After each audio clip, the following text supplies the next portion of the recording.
అపర కుబేరుడు Adani group company అధినేత గౌతమ్ అదానీ చిక్కుల్లో పడ్డారు.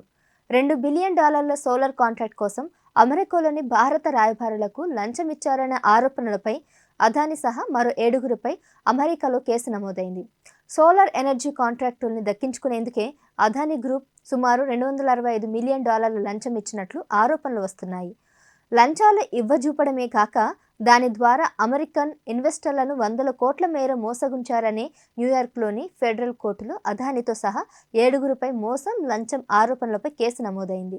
అమెరికాలోని New York eastern district attorney office ఇచ్చిన వివరాల ప్రకారం ఇండియన్ ఎనర్జీ కార్పొరేషన్ సహా అనుబంధ సంస్థలకు త్వరగా అనుమతుల కోసం గౌతమ్ అదానీ, అతని మేనల్లుడు సాగర్ అదానీ సహా మరో 6గురు భారీగా లంచాలు ఇవ్వజూపారు. ఫారిన్ కరప్షన్ ప్రాక్టీసెస్ యాక్ట్ను ఉల్లంఘించి వీరంతా భారత ప్రభుత్వ అధికారులకు లంచం ఇవ్వడానికి కుట్ర పన్నారు. లంచం ఇచ్చేందుకు అమెరికా సహా ఇతర దేశాల ఇన్వెస్టర్లు, బ్యాంకులకు మాయమాటలు చెప్పి నిధులు సేకరించారని న్యూయార్క్ ఫెడరల్ ప్రాసిక్యూటర్లు ఆరోపిస్తున్నారు. 2020 నుంచి 2024 అంటే దాదాపు 4 ఏళ్ల కాలంలో $250 మిలియన్ పైగా లంచాలు ఇచ్చారని అధికారులు చెబుతున్నారు. సోలార్ పవర్ ప్రాజెక్టులకు దక్కించుకోవడం కోసమే ఈ లంచాలు వెదజల్లారని, దీని ద్వారా వచ్చే 20 ఏళ్లలో $2 బిలియన్ అంటే దాదాపు 1.68 లక్షల కోట్లు గడించాలనేది వారి ప్లాన్ అని US securities and excise commission ఆరోపిస్తుంది. ఈ ఆరోపణలతో గౌతమ్ అదానీ, సాగర్ అదానీ, వినీత్ జైన్, రంజిత్ గుప్తా, సిరిల్ క్యాప్సెన్స్, సౌరభ్ అగర్వాల్, దీపక్ మల్హోత్రా, రూపేష్ అగర్వాల్పై క్రిమినల్ అభియోగాలు నమోదయ్యాయి. నిందితులు FBI, US securities and excise commission దర్యాప్తులను అడ్డుకోవడానికి కూడా కుట్ర పన్నారని కోర్టు చెప్పడం సంచలనంగా మారింది. $1 బిలియన్ విలువైన కాంట్రాక్టులను పొందేందుకు అధికారులకు లంచం ఇచ్చేందుకు నిందితులు రహస్య పథకం పన్నారని అమెరికా అటార్నీ బ్రియాన్ ఫీస్ అభియోగాలు తెలిపారు. ఈ ప్లాన్ అమలు వెనుక ఇంకా చాలా మంది ఉన్నారని, వారంతా అమెరికన్తో పాటు ప్రపంచ పెట్టుబడిదారుల నుంచి నిధులను సేకరించడానికి ప్రయత్నిస్తూనే ఉన్నారని చెప్పుకొచ్చారు. ఈ క్రమంలో అంతర్జాతీయ మార్కెట్ నుంచి అవినీతిని రూపుమాపేందుకు కట్టుబడి ఉండాలని హెచ్చరించారు.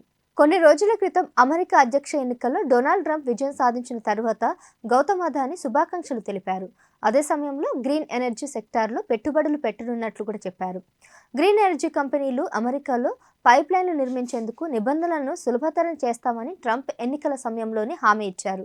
అయితే ప్రెజెంట్ సిచ్యువేషన్ మారడంతో Adani group flagship company Adani enterprises సహా Adani green energy, Adani ports, Ambuja cement సహా ఇతర కంపెనీల షేర్లు కుప్పకూలాయి. ముఖ్యంగా అదానీ ఎనర్జీ సొల్యూషన్ షేర్ ధర 20% లోయర్ సర్క్యూట్ను తాకి $697 పడిపోయింది. Adani Enterprises, Adani Ports and SEZ షేర్లు 10% పతనమయ్యి 2,538, అలాగే 1,660 క్షీణించాయి. మరోవైపు తీగలాగితే డొంకంత కదిలినట్టుగా ఈ వ్యవహారంలో తెలుగు రాష్ట్రాలకు సైతం లింకులున్నట్లు తెలుస్తుంది. ఎక్కడో అమెరికాలో నమోదైన కేసు ఏపీ, తెలంగాణలో రాజకీయంగా చర్చకు దారితీస్తుంది. 2021లో ఏపీకి చెందిన కొందరు అధికారులకు గౌతమ్ అదానీ లంచాలు ఇచ్చారనే అభియోగాలున్నాయి. ఒప్పందంలో వేల కోట్ల చేతులు మారాయనేది ప్రధాన ఆరోపణ. విదేశీ అధికారులతో ఏపీలోనే గౌతమ్ అదానీ భేటీ జరిగిందని తెలుస్తుంది. 2021 ఆగస్టు 7, సెప్టెంబర్ 12, నవంబర్ 20 తేదీల్లో గౌతమ్ అదానీ భేటీ అయినట్లు ప్రభుత్వ అధికారులకు 2029 కోట్ల లంచం ఇవ్వజూపారని ఆరోపణలున్నాయి. ఇది కాకుండా ఏపీలో ఒప్పందాల కోసం కూడా 1,750 కోట్ల లంచం ఇచ్చేందుకు సిద్ధమయ్యారనే అభియోగాలున్నాయి. ఈ ఒప్పందాల్లో 2019-2024 వరకు పనిచేసిన ఏపీ ప్రభుత్వంలోని కీలక అధికారి ప్రధాన పాత్ర పోషించినట్లుగా అంటున్నారు. ఇక తెలంగాణలో కాంగ్రెస్ సర్కార్ అధికారంలోకి వచ్చాక అదానీ పెట్టుబడులు పెట్టారని, రేవంత్ రెడ్డి వాటికి గ్రీన్ సిగ్నల్ ఇచ్చారని బీఆర్ఎస్ ఆరోపిస్తుంది. అదానీతో కాంగ్రెస్ చేస్తున్న చీకటి ఒప్పందాలు అన్ని బయటకు తీయాలని డిమాండ్ చేస్తుంది. ఇక తమపై వచ్చిన ఆరోపణలపై అదానీ గ్రూప్ స్పందించింది. లంచం ఇవ్వజూపారంటూ వచ్చిన అభియోగాలు కేవలం నేరారోపణలు మాత్రమేనని అదానీ గ్రూప్ ప్రతినిధి అన్నారు. దోషులుగా రుజువయ్యే వరకు నిందితులను నిర్దోషులుగానే భావించాల్సి ఉంటుందన్నారు. పాలన వ్యవహారాల్లో పారదర్శకత విషయంలో అదానీ గ్రూప్ ఎప్పుడూ అత్యున్నత ప్రమాణాలు పాటిస్తుందన్నారు.